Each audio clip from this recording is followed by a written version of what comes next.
The way birthdays are celebrated today, music is there, dance is there, it takes you away from Allah subhanahu wa ta'ala. So celebrating birthday of any individual human being per se is not haram, but it leads to haram things.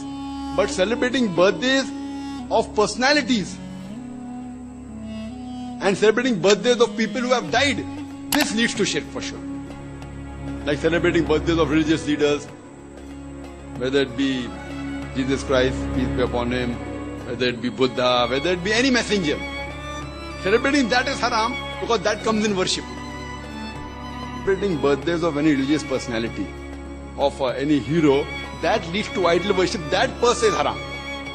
But celebrating birthday of individual human beings per se, it is makruh according to me, it leads to things which are haram, so therefore you should avoid it. And that's the reason we tell to our people that avoid having birthday parties, etc., because it leads to haram activity.